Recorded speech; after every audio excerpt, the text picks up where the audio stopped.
ஐயா நல்லா இருக்கியா? அப்பா அப்பா சொல்லுப்பா. ஒன்றும் இல்லைப்பா, இந்த மாதம் பணம் இல்லையே, அது இல்லை ஏதுன்னு கேட்கலாம்னு தான் ஃபோன் பண்ணேன். காசா? அப்பா போன மாசம் தானப்பா நான் காசு அனுப்புனேன். இந்த மாசம் அண்ணன் அனுப்பணும். என்கிட்ட ஃபோன் பண்ணி காசு ஒன்று கேட்டுட்டு இருக்க. அது இல்லைப்பா, அவனுக்கு ஃபோன் போட்டேன், அவன் எடுக்கலை, அதான் உனக்கு போட்டேன். ஏன்ப்பா நான் உன தெரியாம தான் கேட்கறேன். நான் கொடுக்குற காசுலாம் நீ நம்ம திண்டே தீர்த்துருப்பீங்களா? எப்ப பாரு காசு காசு. முதல்ல போன போய். ஐயா ஐயா ஃபோனை கட் பண்ணிட்டான்னு நினைக்கிறேன் ஐயா. நான் வேணா செலவு கொஞ்சம் பணம் தரேன் ஐயா. பணம் வரும்போது திருப்பி கொடுங்க. என் புள்ள காலையில் அனுப்பிச்சிருவேன். நீ ஏதாவது சாப்பிட்றியான்னு கேட்டேன். ஓ, நான் இப்ப சாப்பிட்றதா உனக்கு பிரச்சனையோ? நான் என்ன உன் வீட்டுக்கு வடிச்சு கொடுத்ததுக்காக இங்க வந்திருக்கேன்னு நினைச்சுக்கிட்டு இருக்கியா? அப்படியே உனக்கு பசிக்குதுன்னா போய் குடும்பத்தோடு சேர்ந்து உட்காந்து சமைங்க, இல்லைனா வெளியில போய் ஏதாவது வாங்கிட்டு வந்து கொடு. நானும் என் பிள்ளையும் வரும்போது நல்லா திருப்தியா சாப்பிட்டோம். இப்ப நாங்க 2 பேரும் தூங்க போறோம். சாமி, தயவு செஞ்சு வெளியில போறியா? அப்பா எங்க? கொல்லை பக்கம் போயிருக்காரு. நீங்கள் 2 பேரும் சாப்பிட்டீங்கல்ல? நீங்கள் 2 பேரும் சாப்பிட்டீங்களான்னு கேட்டேன்.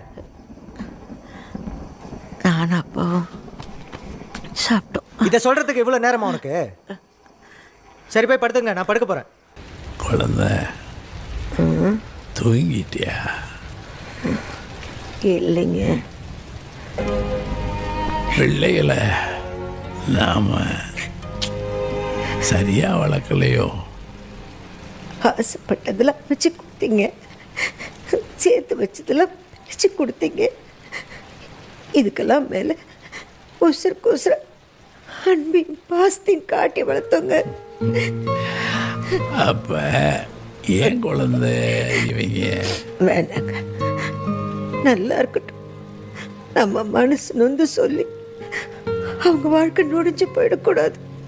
நல்லா இருக்கட்டுங்க, நல்லா இருக்கட்டும். ஏன் குழந்தை, உனக்கு கடைசியா ஏதாவது ஆசை இருக்கா? இருக்குங்க.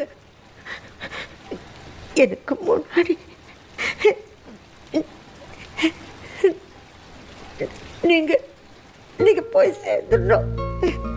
இதுதான் கடைசி ஆசை. எல்லா பொம்பளைகளும் போகும்போது சுமங்கலியா போகணும்னு ஆசைப்படுவாங்க. நீ என்ன இப்படி சொல்ற? நான் போயிட்டா உங்களை இந்த மாதிரி நல்லா பார்த்துக்கிறதுக்கு இங்கே